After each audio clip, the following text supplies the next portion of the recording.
চৰকাৰী অধিবক্তা তেওঁ কৈছে স্যাৰ 17 তাৰিখে মই কৰিব নোৱাৰো আৰু ইমান ডাঙৰ কেছ মই কৰিব নোৱাৰো সেইকাৰণে আমি বাৰে বাৰে কৈ আহিছো চৰকাৰক যে আপোনালোকে এটা টিম দিয়ক আপোনালোকৰ মাধ্যমতে আমি গম পাইছো যে মুখ্যমন্ত্ৰী মহোদয়ে কৈছে যে আমি দিম কিন্তু কেতিয়া দিব কি কৰিব 6 তাৰিখে দিব কিন্তু এজন পিপি দিলে নহব আমি বাৰে বাৰে কৈছো এটা টিম লাগিব এটা ভাল টিম লাগিব নট লেছ দেন 10-12 জন মানুহ তাত থাকিব লাগিব এই টিমে গোটেইখিনি কৰিব পাৰিব আদাৰৱাইজ ইমান ডাঙৰ চাৰ্জশিট আৰু কেছটো এনেকুৱা নহয় যে একদম ক্লিয়াৰ কেছ সঁচা কথা হা এইটো যে ক্লিয়াৰ একদম চাৰ্জশিটত ওলাই পৰিছে মাৰ্ডাৰ কেছ বুলি আজি যেটা দীঘলীয়া এটা হিয়াৰিং হ'ল তাতে বহুতখিনি লুপ হোল আছে নিশ্চয় থাকিব গতিকে এটা ডাঙৰ টিম লাগিব দৰকাৰ হলে যদি ফাৰ্ডাৰ ইনভেষ্টিগেশ্যন কৰিব লাগে কোৰ্টৰ হাতত কিন্তু পাৱাৰ আছে এতিয়াও কৈছো কোৰ্টৰ হাতত যথেষ্ট পাৱাৰ থাকে যিকোনো মুহূৰ্তত ফাৰ্ডাৰ ইনভেষ্টিগেশ্যন কৰিব পাৰে সেইটো কোৰ্টে দিব পাৰে গতিকে এটা ভাল টিম থাকিলে মই আমাৰ যোন চৰকাৰী মহামান্য অধিবক্তা আছে তেখেতক মই হেৰি কৰি কোৱা নাই তেওঁ বেয়া বুলি মই কোৱা নাই আকৌ বেলেগকে নাভাবিব তেওঁ বহুত ভাল কৰি আছে কিন্তু আমাক এটা যদি ভাল টিম দিয়ে এটা এছিষ্ট কৰিব পৰাকে তেতিয়াহ'লে কিন্তু তাত যদি খুঁটিনাটি আছে গোটেইখিনি ধৰা পৰিব আৰু যিখন ফাষ্ট ট্ৰেকৰ কথা কৈছো সেই ফাষ্ট ট্ৰেক কোৰ্টখন ডে টু ডে হিয়াৰিঙৰ কাৰণে কৰক চৰকাৰক অনুৰোধ জনাইছো আমি গুৱাহাটী উকিল সন্থাৰ পৰা বাৰে বাৰে অনুৰোধ জনাই আছো আৰু আপোনালোকে এটা সময়ত গম পাব যে আমাৰ দাবীটো কিন্তু ঠিক আছিল আমাৰ দাবী প্ৰথমতে আছিল চিবিআইক দিয়ক চিবিআইক নিদিলে বুজিছে কিন্তু চিবিআইক দিলে ইয়াতে নিশ্চয় ভাল হ'লহেঁতেন আমাৰ এইটো বিশ্বাস গতিকে আমি এতিয়া দাবী জনাই আছো ডে টু ডে হিয়াৰিঙৰ কাৰণে কোৰ্ট দিয়ক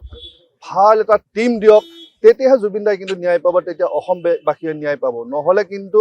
আমি কেতিয়াও ন্যায় নাপাম এইটো ধুৰুপ আপোনালোকে জানি লওক আৰু সকলো অসমবাসীক মই কৈছো আপোনালোকৰ চৰকাৰৰ ওচৰত আপোনালোকৰ মাধ্যমেৰে যি মাধ্যম আছে দাবী জনাওক যে আমাক day to day hearing court দিয়ক ফাষ্ট ট্ৰেক বুলি ক'লেই নহ'ব কিন্তু ফাষ্ট ট্ৰেক কোৰ্ট হ'ব কিন্তু day to day hearing special dedicated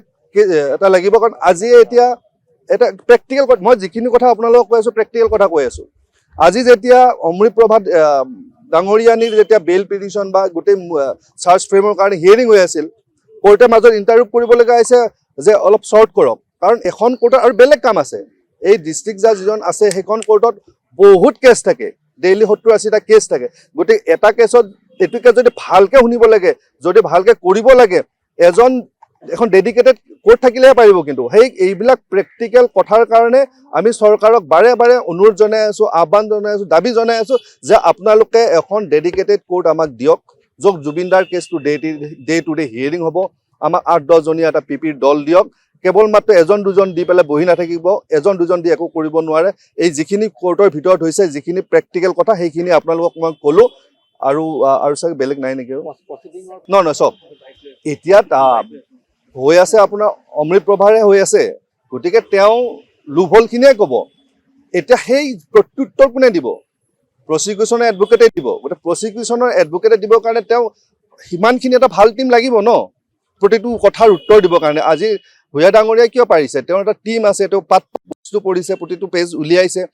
আপুনি সেইকাৰণে হয়তো গম পাব যে তাত তেওঁলোকে লোভল দেখুৱাইছে কিন্তু তাত CIDয়েতো ভাল কাম কৰিছে ন এটা ইমান ডাঙৰ টিম ভালকে নিশ্চয় তেওঁলোকেও কৰিছে নাই কৰা বুলি ক'ব নোৱাৰো কিন্তু সেই বস্তুখিনি উলিয়াব এজন মানুহে কেতিয়াও নোৱাৰে আৰু এটা কথা আজি আমাৰ গৰিমা গাৰ্গ শইকীয়া ডাঙৰীয়ানেও এজন এডভোকেট নিয়োগ কৰিছে তেওঁৰ হৈ মানে যাতে চৰকাৰী উকিলে এছিষ্ট কৰিব পাৰে সেইটো আছে আৰু এইটো মই এতিয়া গৰিমা বৰুৱাৰ লগত কথা পাতিম যে বেইল অবজেকশ্যন তেওঁ ফাইল কৰিব পাৰে ইণ্ডিভিজুৱেল কেপাচিটিত বিং এন ইনফৰ্মেণ্ট ভিক্টিমৰ হেৰি হয় তেওঁ বেইল পিটিশ্যন ফাইল কৰিব পাৰিব তাত কোনো বাধা নাই আৰু শেখৰজ্যোতি গোস্বামী কোনোবা এছ কলিতা নামৰ এজন অধিবক্তা নিয়োগ কৰিছে এছ কলিতা বুলি তেওঁৰ আচল নামটো আচলতে নাজানো তাত এছ কলিতা বুলি আছে আৰু আজি যিটো এতিয়া চাহু কিন্তু আজি একম্পেনিড বাই মিষ্টাৰ ভূঞা গতিকে কথাবিলাক তেনেকুৱা ধৰণৰ